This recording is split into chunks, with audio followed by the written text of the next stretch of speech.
जमीनी जिंदगी की बेसबाती। मिडल ईस्ट के कॉन्फ्लिक्ट ने, इस वॉर ने पूरी दुनिया को यह बताया है कि आपकी दुनिया जो है ये किसी भी वक्त शेक हो सकती है। आपकी जिंदगी का एक हादसा आपकी जिंदगी का सब कुछ बदल के रख देगा। हमारी जिंदगी खुदा के बगैर बेसबात है, किसी काम की नहीं है। हम खुदा के बगैर कुछ भी नहीं है। जमीन पर रहते हुए मुझे, आपको, किसी को नहीं पता कल क्या होने वाला है। हाँ, हम खुदा में कह सकते हैं कि कल क्या होने वाला है, लेकिन खुदा के बगैर कुछ भी मुमकिन नहीं है। दो मिशना ने, किनिया बोलो, एक शैतान दी है और एक खुदा दी है। शैतान अपने एजेंडे ते काम कर रहा है ते खुदा ते ओदे खादम एक एजेंडे ते काम कर रहे हैं। हालेलुया। और मेरा ईमान है कि खुदा इस अखीर ज़माना में चर्चेस लीडर्स के दिल एक कर देगा ताकि हम रूहानी बेदारी की बड़ी फसल काट सकें। आमीन, हालेलुया। कलीसिया पाकिस्तान को ये सीखने की ज़रूरत है कि बरकत लेने से नहीं, देने से मिलती है। तो मेरी दुआ है कि हमारी कलीसियाँ देने वाली कलीसियाँ हो। पाकिस्तानी चर्च मिशनरी चर्च हो। कोरिया हमारे बाद आज़ाद हुआ है और कोरिया ने पूरी दुनिया में मिशनरियों को भेजा है। ए मिशनरी वो नहीं जोड़े गोरे साधे ने, नहीं नहीं नहीं, ये भी इंटरप्रिटेशन गलत की हुई लोगों ने। कई कहते ए भी मिशनरी है, वो मुंतजिम है। मिशनरी और होते हैं, मिशनरी घर भी छोड़ देते हैं, अपना कंफर्ट जोन भी छोड़ देते हैं, अपना आराम, अपने रिश्ते नाते सब कुछ कुर्बान करके खुदा के मिशन के लिए निकलते हैं। ये मिशनरी होते हैं।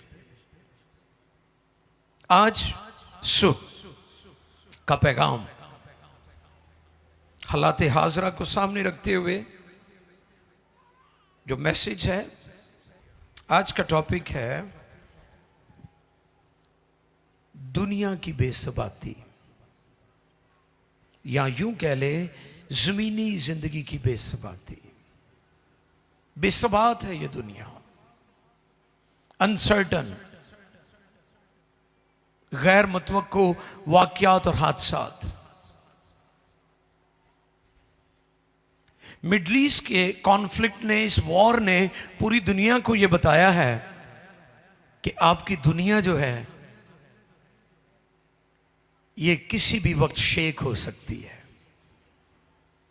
अनसर्टन है। आपकी जिंदगी का एक हादसा आपकी जिंदगी का सब कुछ बदल के रख देगा। Never be the same. एक छोटी सी बीमारी, एक छोटा सा हादसा, लाइफ के अंदर कोई भी डिक्लाइन आ जाए, आपकी जिंदगी और आपका फ्यूचर और आपके हालात, जमीनी जिंदगी की मैं बात कर रहा हूं।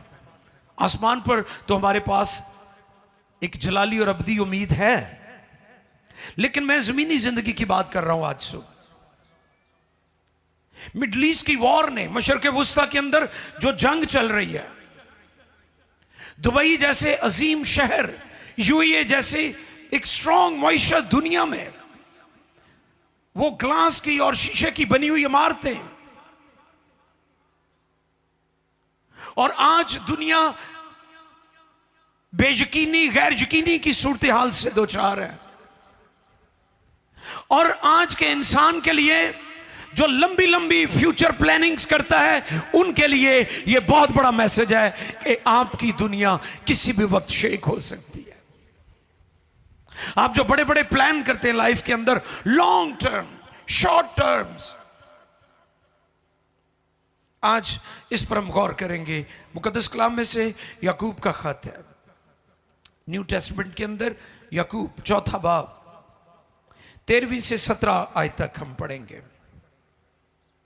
मुकद्दस कलाम में से यकूब चौथे बाब की 13वीं से 17 आयत तक हम तिलावत सुनेंगे। खुदा की खादमा एस्टर नाज हमारे साथ कलाम के हिस्से को पढ़ने में मदद फरमाएंगी और उनके साथ मिलकर कलाम का ये हिस्सा, ये पैसेज, पैराग्राफ हम सुनेंगे। आओ मुकद्दस कलाम पर गौर करें।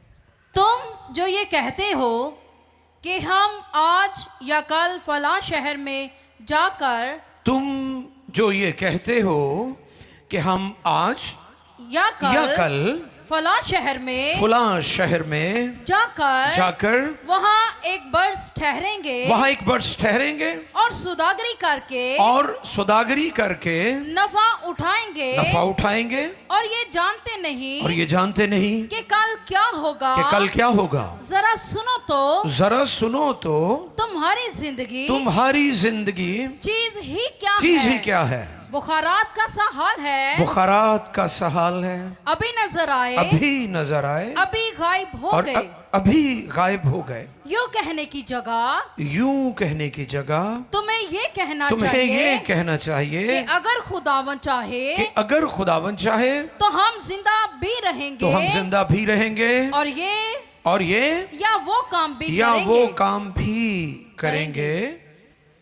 मगर अब तुम अपनी शेखी पर फख्र करते हो। ऐसा सब फख्र बुरा है।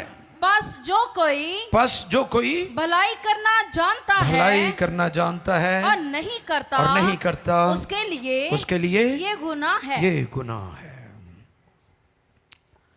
किताब मुकद्दस का पढ़ा, सुना, समझा और कबूल किए जाना हम सबके लिए बाइस बरकत हो। दुनिया में होने वाले अजीबोगरीब वाक़यात हैरान कुन,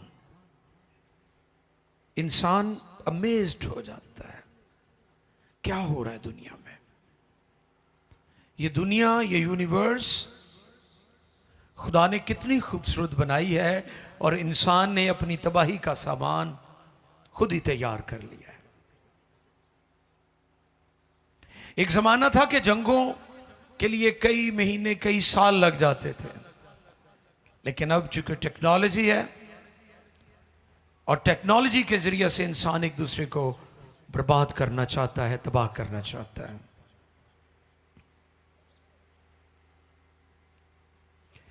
उन्नीसवीं सदी के आखिर में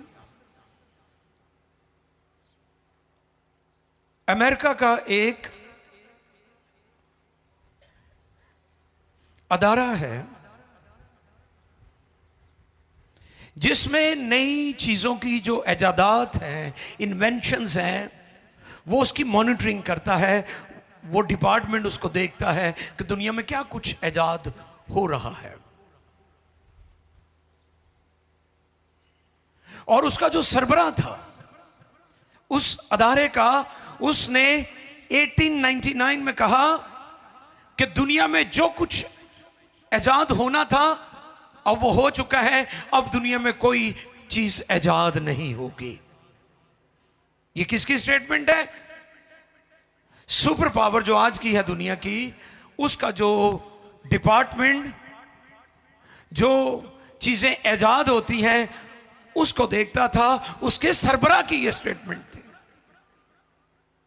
उसने कहा 1899 में उसकी स्टेटमेंट आई कि दुनिया ने जो कुछ इजाद करना था कर लिया है, अब दुनिया में और चीजें इजाद नहीं होगी। और आज 2025 में हम बैठे हुए हैं और 2 सदियों से ज्यादा वक्त गुजर गया, वो शख्स मर गया, उसके बाद पता नहीं कितनी चीजें इजाद हुई। दुनिया में हैरान कुन काम हुए। दुनिया में हर रोज हम नई नई अजीब और बड़ी बड़ी चीजें साइंस और टेक्नोलॉजी की दुनिया में हम देख रहे हैं।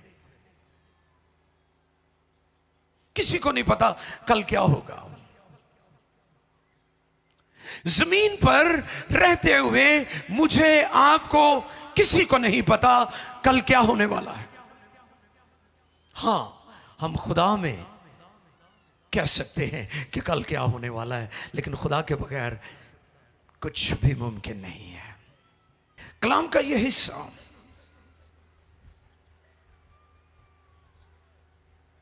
जो अभी तिलावत किया गया, तुम जो ये कहते हो हम आज, तुम जो ये कहते हो तुम जो ये कहते हो कि हम आज या कल फलां शहर में जाकर वहाँ एक बरस ठहरेंगे और सौदागरी करके नफा उठाएंगे।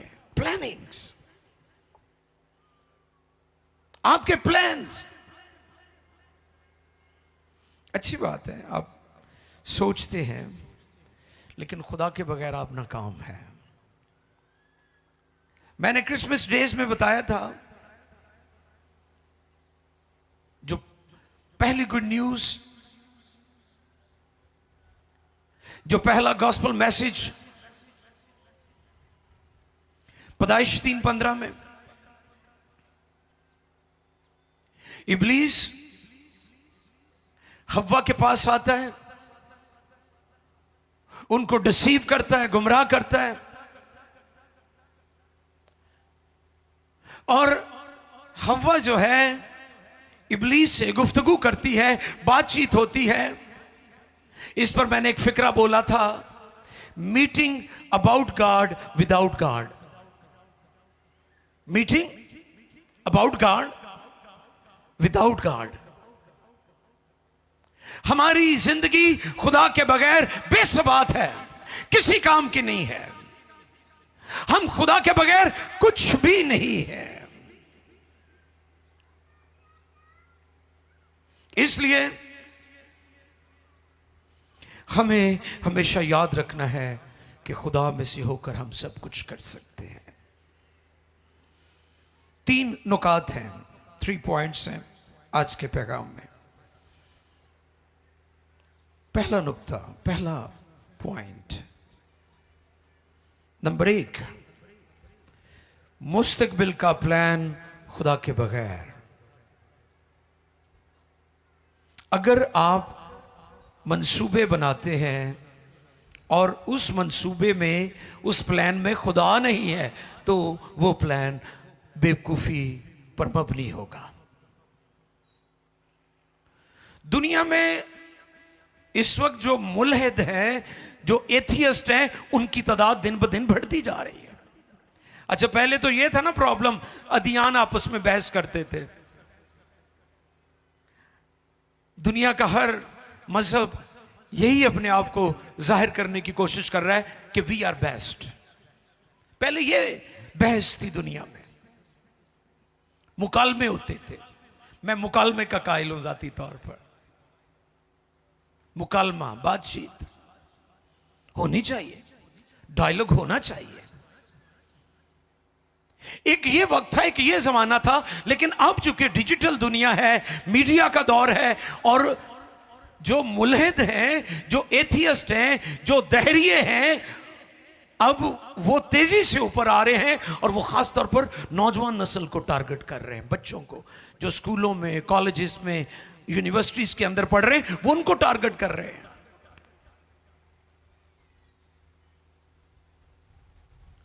अब प्रॉब्लम क्या है? अब प्रॉब्लम यह है कि पहले तो अदियान आपस में मुकालमे और बहस करते थे। अब जो मुल्हिद हैं, अब जो एथियस्ट हैं, उन्होंने खुदा के वजूद का इनकार करना शुरू कर दिया। अब वो हमारे बच्चों को इस तरफ लेकर जा रहे हैं कि जी खुदा ही नहीं है, खुदा का वजूद ही नहीं है। एक ये होते हैं जो खुदा के वजूद को नहीं मानते, ये पहली किस्म है मुल्हिद लोगों की। एक दूसरी किस्म भी है, और वो किस्म कौन सी है? वो खुदा को तो मानते हैं, लेकिन खुदा को अपने प्लान में आने नहीं देते। ये दूसरी किस्म के मुल्हिद हैं, और उनके बारे में मैं आज सब जिक्र करना चाहता हूं। वो क्या कहते हैं? 13वीं आयत में आपने पढ़ा, तुम जो ये कहते हो कि हम आज या कल फलां शहर में जाकर एक वर्ष ठहरेंगे जी और सौदागरी करके जी नफा उठाएंगे और ये जानते नहीं और ये जानते नहीं कि कल क्या कि होगा। कल क्या होगा। जरा सुनो तो तुम्हारी तुम्हारी जिंदगी चीज ही क्या है, चीज ही क्या है, बुखारात का सहाल है। अभी नजर आए, अभी नजर आए, अभी गायब हो गए, अभी गायब हो गए। चौथे बाब की पहली 10 आयत इंसान की बेहिसी खुदगर्जी को बयान करती। नोट कर ले, घरों में जाकर जरूर पढ़िएगा। याकूब चौथे बाब की पहली 10 आयत हमें यह बताती है कि इंसान बहुत ज्यादा बेहिस हो चुका है, खुदगर्ज हो चुका है, सेल्फिश हो चुका है, अपनी अपनी पड़ी हुई है, अपने इर्द गिर्द घूमता रहता है, अपने मामलात को सामने रखता है। बेहिस हो चुके हैं लोग। और फिर जो आयात हमने तिलावत की उनमें पहली बात क्या है? मुस्तकबिल का प्लान खुदा के बगैर। शहर का भी चुनाव कर लिया, वक्त यानी 1 साल का भी बता दिया कोड़ो ही। फिर नफा भी उठाएंगे, नफा भी उठाएंगे। लेकिन खुदा का शुक्र है कि हमें खुदा का कलाम हर स्टेप पर सिखाता है, हर लम्हा सिखाता है। 15वीं आयत में हमें बेहतरीन सूरत हाल मिलती। पढ़े जरा 15वीं आयत से। यूं कहने की जगह तुम्हें ये कहना चाहिए कि अगर खुदावन चाहे तो हम जिंदा भी रहेंगे। हालेलुया। जिंदा कैदी वजह तो हालेलुया। आपकी सांसें भी उसकी अमानत है। हम जमीन पर मुख्तार हैं, मालिक नहीं है। ये वो लोग जो अपने आप को मालिक समझते हैं ना जी, मैं मालिक हां, मैं इन्ने मरब्बियां दा मालिक हां, मैं इन्हीं चीजों का मालिक है। ये उनके लिए मेरा पैगाम है। आज सुबह इस बात को समझे कि आपको खुदा ने मुख्तार मुकर्रर किया है, मालिक नहीं है। मालिक सिर्फ खुदा की जात है। उच्चे महल चुबारे तेरे, ये असी गाने हैं जो। अच्छा, फौतगी तो ये गल्लां याद आंदियां ने, इस तो इलावा नहीं। कुछ गीत तो असी फौतगी तो भाई सब फिट कर ले हुए ने, उदों ही गाने ने बस। तो उदों ही बंदा फिर कहणगे बस आ ही आ, लाश वाल वेख के कहणगे आ ही हकीकत है जिंदगी दी। तो जो निकल के फिर फारक काम, फिर फड़े ही नहीं जाते, फिर अफरा तफरी अपना नाम करने के चक्कर च पए हुए हैं। खुदा में हमारे पास उम्मीद है, अगर कोई खुदा में है तो। सुने 15वीं आयत जी, पढ़िए। यूं कहने की जगह तुम्हें ये कहना चाहिए कि अगर खुदावन चाहे तो हम जिंदा भी रहेंगे और ये या वो काम भी करेंगे। Thank you. ये बेहतरीन सूरत हाल,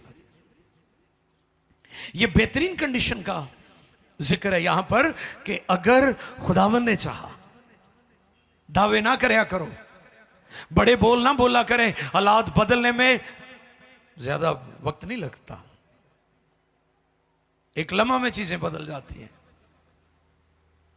मैं मीडिया पर सुन रहा था कि बड़े बड़े लोग चार्टर्ड तैयारों के जरिए से यूएई को छोड़ रहे हैं। क्या है ये? एक लम्हा में सब कुछ बदल गया।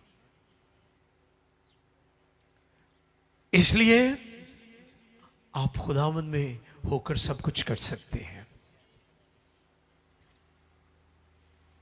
इस पर पहले भी हम सीख चुके हैं कि पैसा क्या कुछ नहीं कर सकता। पैसे से आप मेडिसिन खरीद सकते हैं, शिफा नहीं।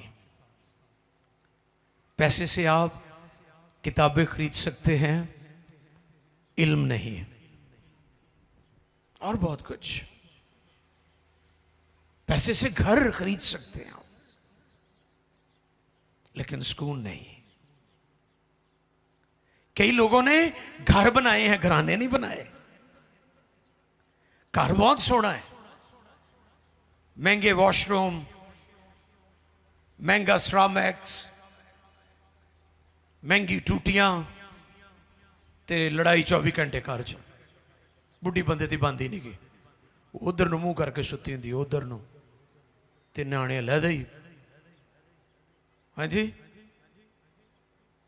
इस पर मैंने बताया था ना, खुदा एग्जाम्पल के तौर पर बेटा यस्सु, हाँ जी, शोहर, बीवी, बच्चे। यीशु किसके ताबे?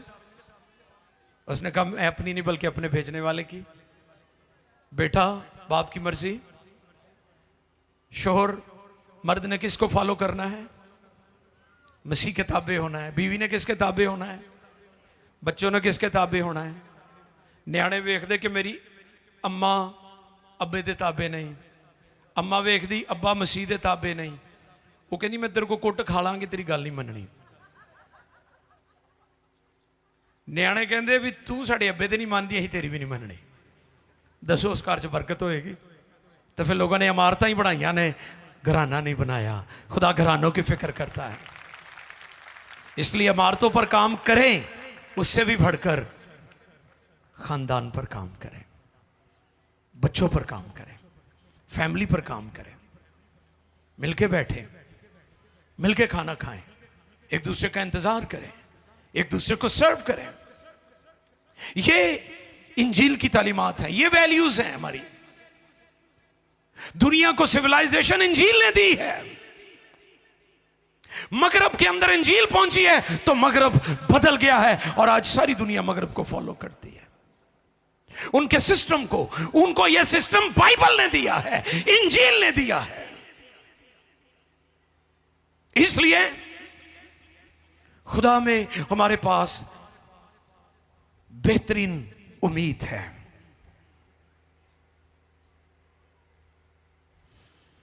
अगर हम अपने मुस्तकबिल की बात करें तो सिर्फ खुदा में करें, खुदा की मर्जी के ताबे होकर। दूसरा पॉइंट, क्यास आराइयां। क्यास, हाँ जी, मैं सोचा सी, मेरा ख्याल सी, है ना, हम क्यास करते हैं ना। दूसरा पॉइंट क्या है जी? क्यास आराइयां। जिंदगी की हकीकत और पेचीदगी को समझने में सबसे बड़ी रुकावट हमारी क्यास आराइयां है। हम नतीजे निकालते रहते हैं। तो फिर मुकद्दस याकूब रसूल यहां पर क्या कहते? 14वीं आयत पढ़िए जी। और ये जानते नहीं, और ये जानते नहीं कि कल क्या होगा, कि कल क्या होगा।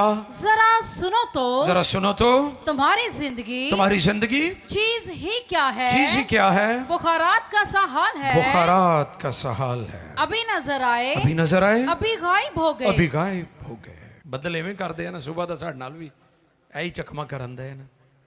जिंदगी भी ऐसी है।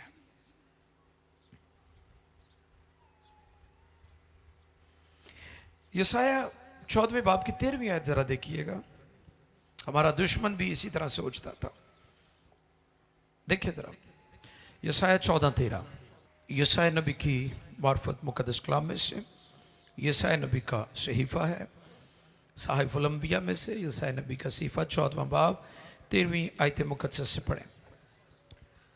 तू तो अपने दिल में कहता था, क्यास, वो क्यास कर रहा था। हमारा दुश्मन इब्लीस, जो मुकर्रब फरिश्ता था, खुदा के कुर्ब यानी उसकी कुर्बत में रहने वाला मुकर्रब फरिश्ता, क्या कहता था अपने दिल में? तू तो अपने दिल में कहता था, तू तो अपने दिल में कहता था, मैं आसमान पर चढ़ जाऊंगा, मैं आसमान पर चढ़ जाऊंगा, मैं अपने तख्त को, हाँ जी, मैं अपने तख्त को, मैं अपने तख्त को खुदा के सितारों से भी, खुदा के सितारों से भी ऊंचा करूंगा, ऊंचा करूंगा, और मैं शमाली अतराफ में जमायत के पहाड़ पर बैठूंगा, मैं बादलों से भी ऊपर चढ़ जाऊंगा, मैं खुदा ताला की माने होऊंगा। कैसा तकब्बुर है! खुदा ने भी पिछे करता, अपनी प्लानिंग, अपनी क्यास। हमारे शायर मशरक हमारे लिए बहुत ज्यादा काबिल इज्जत है। हजरत अल्लामा इकबाल क्या कहते हैं, सितारों से आगे, वैसे उत्थे जहान अगे कोई नहीं गए, अगे ओदा तख्त है। सितारे तो असी इनकरेजमेंटली कह देने हैं, लेकिन जो बाइबल की तालीम है वो क्या है, सितारों से आगे ऊपर मेरे खुदा का तख्त है। हालेलुया, हमारे खुदा का तख्त है, खुदा का कलमा यीशु अल मसीहा बाप की दानी तरफ जा बैठा है। लूसीफर ने यह क्यास किया, अपने दिल में यह गुमान किया। हम भी ऐसे ही करते हैं, हम अपने दिल में गुमान करते हैं कि मैं बहुत स्ट्रांग हूं, मैं ये हूं, मैं वो हूं, मैं फला हूं।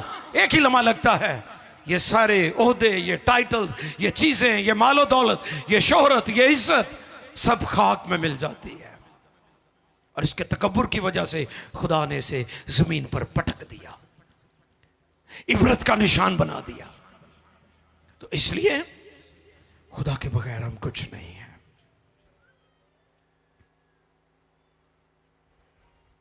अनसर्टन वर्ल्ड, गैर मुतवक्को दुनिया, मुतजलजल दुनिया जिसमें तब्दीलियां आती रहती हैं। हमारे खुदावंद यीशु मसीह ने क्या फरमाया, मत्ती 6 बाब की 31वीं आयत मुकद्दसा।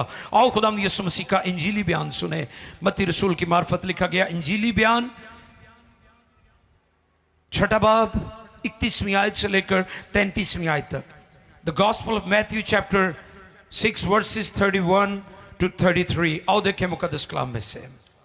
इसलिए फिक्रमंद होकर ये ना कहो कि हम क्या खाएंगे या क्या पिएंगे या क्या पहनेंगे, क्योंकि इन सब चीजों की तलाश में गैर कौमें रहती हैं, और तुम्हारा आसमानी बाप जानता है कि तुम इन सब चीजों के मोहताज हो, बल्कि तुम पहले तुम उसकी बादशाही और उसकी रासबाजी की तलाश करो, तो ये सब चीजें भी तुमको मिल जाएंगी। बस कल के लिए फिक्र ना करो, क्योंकि कल का दिन अपने लिए आप फिक्र कर लेगा। आज के लिए आज ही का दुख काफी है। लो जी, कमेटियां पाने वाले हो सुन लो। नहीं पाओ कमेटी। मैं नहीं कहना कि सेविंग ना करो, सेविंग का तो मैंने प्रिंसिपल आपको पहले बताया हुआ है कि सेविंग एक्सपेंस करके नहीं होती, सेविंग अखराजात से पहले होती है। दायकी अखराजात करके आप कभी नहीं दे सकते, दायकी पहले दी जाती है फिर अखराजात किए जाते हैं। आई समझ? जेड़े दायकी नहीं देना चाहते उन्होंने नहीं आई। भाई मैं नहीं कह रहा हूं, ये खुदा के कलाम की बात है। यीशु मसीह की टीचिंग है कि हमें कल की बाबत फिक्रमंद नहीं होना चाहिए। हम लंबी लंबी प्लानिंग्स करते हैं, सब कुछ धरा का धरा रह जाता है।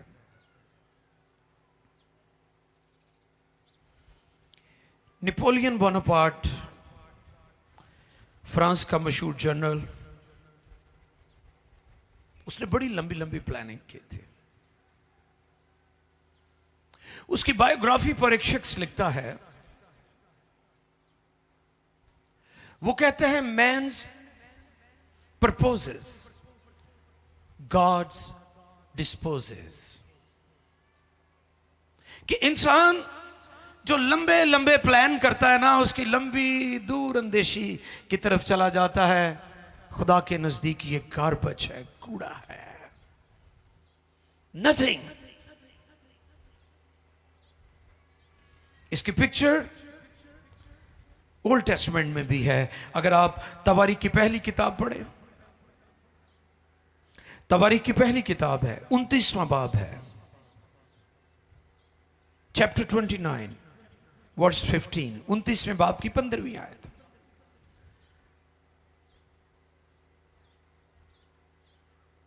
तवारीख की पहली किताब 29वां बाब 15वीं आयत। क्योंकि हम तेरे आगे परदेसी और मुसाफिर हैं जैसे हमारे सब बाप दादा थे हमारे दिन रूहे जमीन पर साया की तरह है और क़याम नसीब नहीं। हाँ, क़याम नसीब नहीं। आपने नोट नहीं किया, कोई छोटी उम्र में इस दुनिया से जा रहा है। कल हम साहिवाल में थे और वहां पर एक पास्टर का भाई था और वो बता रहे हैं कि गाड़ी में बैठकर वो निकले हैं किसी इबादत के लिए। वो सिर्फ 35 इयर्स ओल्ड नौजवान था और हार्ट अटैक से उसकी मौत वाक़ई हो गई। एक ही लम्हा में सब कुछ बदल गया। कल पास्टर्स मीटिंग थी, वो नहीं आ सके। हमें पता चला कि वो नहीं आए तो फिर मैंने और मेरी टीम ने डिसाइड किया कि हम उनके साथ जाएं, जाकर हम अफसोस करें, उनके लिए दुआ करें। ये है हालात दुनिया के। छोटी छोटी उम्रों में ब्लड प्रेशर, शुगर, अजीबोगरीब बीमारियों का सामना है, एंजाइटी है, डिप्रेशन है, कभी आधे सर में कभी पूरे सर में दर्द है, आप सो ही नहीं सकते। क्या है ये फिक्रें हैं जिन्होंने आपको दबोच लिया है और आपकी जिंदगी के ये हालात हैं। अय्यूब 8वें बाब की 9वीं आयत। अय्यूब 8वें बाब की 9वीं आयत में क्या लिखा है, आओ देखें मुकद्दस कलाम में से। दुनिया में रूए जमीन पर सबसे दुखी शख्स अय्यूब था और उस पर मैंने 1 या 2 दिन पहले हम शेयरिंग कर रहे थे कि खुदा ने अय्यूब के सवालों का जवाब नहीं दिया, लेकिन अय्यूब के ईमान का जवाब उसे जरूर दिया। खुदा आपके सवालों का जवाब नहीं देता, लेकिन खुदा आपके ईमान का जवाब जरूर देता है। आपके ईमान को रिस्पॉन्स जरूर करता है खुदा, अगर आप ईमान पर हैं। पढ़िए जरा अय्यूब 8वें बाब की 9वीं आयत। क्योंकि हम तो कल के हैं और कुछ नहीं जानते और हमारे दिन जमीन पर साया की मानिंद है। अय्यूब 9वें बाब की 25 और 26 भी पढ़ दीजिएगा। ये हवाला जात बहुत जरूरी है ताकि हम जमीनी जिंदगी की हकीकत को समझ सकें। अय्यूब 9वें बाब की 25 और 26। मेरे दिन हरकारों से भी तेज रो हैं, वो उड़े चले जाते हैं और खुशी नहीं देखने पाते। वो तेज जहाजों की तरह निकल गए और उसे उकाब की माने जो शिकार पर झपटता हो। ऐसे तो बोझ लेती है ना मौत, पकड़ लेती है, छोड़ती नहीं है। और ऐसा दुश्मन है मौत जो किसी की उम्र, किसी के हालात ना जगह देखती है। जितने भी मौत के जबड़े में आए हैं कोई नहीं बच सका। एक ही जात, एक ही हस्ती है जिसने मौत को नाकाम किया है, वो मेरा खुदावंद है, यस्सु अल मसीहा है, दुनिया का निजात देंदा है। सिर्फ उसने इसे नाकाम किया है, बाकी कोई इसे नाकाम नहीं कर सका। और इसलिए मसीही ईमान में ये बात हम बड़ी दिलेरी से और गवाही के साथ कहते हैं कि दुनिया के लिए आखिरी उम्मीद खुदा का बेटा यस्सु है, क्योंकि वो आने वाला है। क्योंकि जो चले गए वो नहीं आएंगे, जो चले गए वो वापस नहीं आएंगे। दुनिया, कौमें, अदियान इस बात पर ईमान रखती हैं कि यीशु आने वाला है। दुनिया के लिए आखिरी उम्मीद कलमा खुदा है, खुदावंद यीशु अल मसीहा। तीसरा और आखिरी पॉइंट है जिंदगी का अल्तिवा, यहां चीजों को नजरअंदाज करना। हम बहुत सारी चीजों को अल्तवा का शिकार कर देते हैं, चीजें नजरअंदाज कर देते हैं, हम चीजों में डिलेज ले आते हैं, खासतौर पर अपनी निजात को लेकर, खासतौर पर तौबा को लेकर। ਅਸੀਂ कहने सारे काम कर लिए, बाद खुदा नाल जिंदगी गुजारांगे। बहुत सारे लोग तो कहते हैं जी बस बुढ़े बंदे ने होर की करना हुंदा है, दुआ ही करनी हुंदी है। लेकिन इंजील हमें जवानी की तालीम देती है कि जवानी में अपना आप खुदावंद को दे दें। हालेलुया। कोई पास्टर गया ना किते तो उन्होंने पूछा भाई साहब किन्नियां रूहां बचियां? उन्होंने कहा जी 2.5 रूहां। उन्होंने कहा ना 3 ते ना 4 ते ना 2 ते ना 5, 2.5 रूहां केड़ियां? कहंदे एक बाबे ने तौबा की मेरी मीटिंग च ते 2 बच्चियां ने। कहंदे वाह जी वाह। कहंदे बाबे दी ते लंघ गई ना अद्धी रूह। अपनी सारी जिंदगी खुदावंद को दे दें तो फिर देखें खुदा आपकी जिंदगी में कैसा काम कर। मैं ये नहीं कहता हूं कि जिंदगी के आखिर में जाके तौबा ना करे। जब कन्विक्शन कायलियत हो आपकी जिंदगी में आप खुदाम को कबूल कर सकते हैं, उस डाकू की तरह जिसने आखिरी लम्हे में खुदाम यीशु को कबूल कर लिया था। तो कई दूजे डाकू तरह बड़े ही जिद्दी ने। एक डाकू तो मन गया तो कहता जो तू अपनी बादशाही च आए मैनू है ना, उन्होंने खुदावंद मान लिया, उन्हें अपने गुनाहों का भी इकरार कर लिया। ये तो सियाना निकलिया। तो दूजे का दसो वो किड़ा? वो निजात दे कोल है, निजात उसके पास है, निजात दहिंदा उसके सामने है। अच्छा, कई लोग ऐसे जिद्दी होते हैं, ऐसे सख्त होते हैं, उनका दिल इतना पत्थर होता है, स्टोनी हार्ट होते हैं कि निजात का पैगाम, निजात की नदियां बह रही होती हैं, फिर भी वो रिसीव नहीं करते, रिसेप्टिव नहीं होते। कितने डाकू थे? 3 जन। कितने? एक बराबा भी सी जिन्होंने यीशु ने बचा लिया से। हालेलुया। क्योंकि यीशु बराबा की जगह मसलूब होया सी। ऐसे ही है ना? क्या कहा उन्होंने? उन्होंने कहा बराबा को और यीशु को सलीब दो। एक राइटर लिखता है बराबा भी रोता होगा कि ये कैसा मसीहा है, सलीब तो मेरी थी लेकिन मेरी खातर ये सलीब पर चढ़ गया। ये कैसी अजीम हस्ती है। तो यहूदा के बारे में कल दस रहा था जुमे की इबादत परसों कि कहते जी ओदी सूरत बदल गई तो यीशु की जगह वो मसलूब हो गया। तो फिर मैंने नबियों की नबूवतें कोट की और कोट किया कि जब मूसा और एलिया पहाड़ पर जहां यीशु की सूरत बदल गई उसकी मौत का जिक्र कर रहे हैं।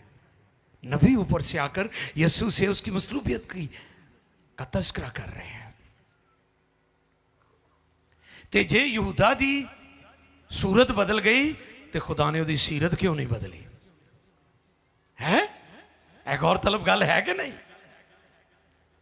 इसलिए जो सलीब के इनकारी है, यीशु के कफारे के इनकारी है, उनको यीशु की मसलूबियत पर ईमान लाना चाहिए, क्योंकि ये हमारे ईमान की बुनियाद है, फाउंडेशन है। और वैसे भी हमारे ईमान की बुनियाद दुनिया के जज्बात और उनकी तनकीद पर नहीं है। हमारा फेथ बाइबल रूटेड है, इल्हाम के अंदर है इसकी जड़ें। तो आपकी लाइफ में जो इल्तवा आते हैं, आप जो चीज़ों को टाल मटोल कर देते हैं, तो कलाम कहता है, पौलुस रसूल कुरिन्थियों के ईमानदारों को, चर्च को लिखते हैं, 2 कुरिन्थियों 6 बाब की 2 आयत पढ़ें। ये आखिरी वाला, फिर हम दुआ करेंगे। आओ देखें, ज़मीनी ज़िंदगी को लेकर ज़िंदगी का जो इल्तवा है उसको अपनी ज़िंदगी से दूर करें और इस पैगाम को कबूल करें। जी, क्योंकि वो फरमाता है क्योंकि वो फरमाता है कि मैंने कबूलियत के वक्त तेरी सुन ली और नजात के दिन तेरी मदद की। देखो अब कबूलियत का वक्त है। देखो ये नजात का दिन है। सब अपने कदमों पर खड़े हो जाएं। देखो अब कबूलियत का वक्त है। देखो ये नजात का दिन है।